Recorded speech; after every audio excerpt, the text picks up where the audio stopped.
ರಾಜ್ಯದಲ್ಲಿ ನಾವು ಹೇಳ್ತಾ ಇದ್ವಿ ನಿಧಾನಗತಿಯಲ್ಲಿ ಕೋವಿಡ್ ಕೇಸ್ಗಳ ಸಂಖ್ಯೆ ಏರಿಕೆ ಆಗ್ತಾ ಇದೆ ಅಂತ. ಟೋಟಲ್ ಕೇಸ್ ಎಷ್ಟು, ಯಾವ ಜಿಲ್ಲೆ ಸದ್ಯಕ್ಕೆ ಹಾಟ್ ಸ್ಪಾಟ್ ಆಗೋ ಲಕ್ಷಣದಲ್ಲಿದೆ, ಎಲ್ಲ ಡೀಟೇಲ್ಸ್ ಅನ್ನು ಕೊಡ್ತೀವಿ ನಾವು. ರಾಜ್ಯದಲ್ಲಿ 38 ಮಂದಿಗೆ ಕೊರೋನಾ ಇರೋದು ಪತ್ತೆ ಆಗ್ತಾ ಇದೆ.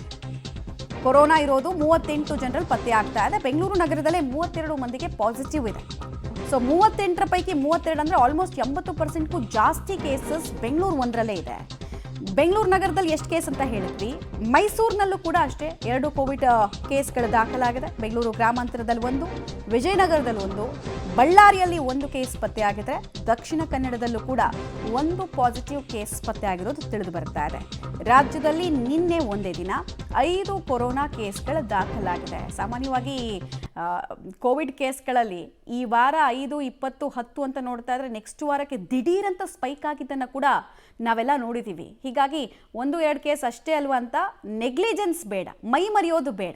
ಸೊ ಬೆಂಗಳೂರಿನಲ್ಲಿ ಒಟ್ಟು 32 ಕೇಸ್, ಅತಿ ಹೆಚ್ಚು ಕೇಸ್ 38ರ ಪೈಕಿ ಆಲ್ಮೋಸ್ಟ್ 80% ಪ್ರೆಷರ್ ಇರೋದು ಬೆಂಗಳೂರಿನಲ್ಲಿ ಅನ್ನೋದು ಗೊತ್ತಾಗ್ತಾ ಇದೆ. ಅದಾದ ನಂತರ ಮೈಸೂರಿನಲ್ಲಿ 2 ಕೇಸ್ ಪತ್ತೆ ಆಗಿದೆ. ನಂತರ ಬೆಂಗಳೂರು ಗ್ರಾಮಾಂತರ ಇಲ್ಲೂ ಕೂಡ 1 ಕೇಸ್ ಪತ್ತೆ ಆಗಿದ್ರೆ, ವಿಜಯನಗರದಲ್ಲಿ 1, ಬಳ್ಳಾರಿಯಲ್ಲೂ ಕೂಡ 1 ಪಾಸಿಟಿವ್ ಇರೋದು ಗೊತ್ತಾಗ್ತಾ ಇದೆ. ಜೊತೆಗೆ ದಕ್ಷಿಣ ಕನ್ನಡದಲ್ಲೂ ಕೂಡ 1 ಪಾಸಿಟಿವ್ ಕೇಸ್ ಪತ್ತೆ ಆಗಿದೆ. ಬೆಂಗಳೂರು ಗ್ರಾಮಾಂತರ ರೂರಲ್ನಲ್ಲೂ ಕೂಡ 1 ಕೋವಿಡ್ ಪಾಸಿಟಿವ್ ಇರೋದು ಗೊತ್ತಾಗ್ತಾ ಇದೆ. ಇದು ಅವರೇ ಡೌಟ್ ಬಂದು ಟೆಸ್ಟ್ ಮಾಡಿಸ್ಕೊಂಡಿರೋದು. ಆರೋಗ್ಯ ಇಲಾಖೆ ಏನು ಟೆಸ್ಟ್ ಮಾಡಿಸ್ತಾ ಇರೋದಲ್ಲ ಹಿಡಿದು ಅವರೇ ಬಂದು ಡೌಟ್ ಬಂದು ವಿಪರೀತವಾಗಿ ಕೋಲ್ಡ್ಗಿಂತ ಜಾಸ್ತಿ ಲಕ್ಷಣಗಳು ಕಾಣಿಸಿದಾಗ ಟೆಸ್ಟ್ ಮಾಡಿಸಿದಾಗ ಗೊತ್ತಾಗ್ತಿರೋದು.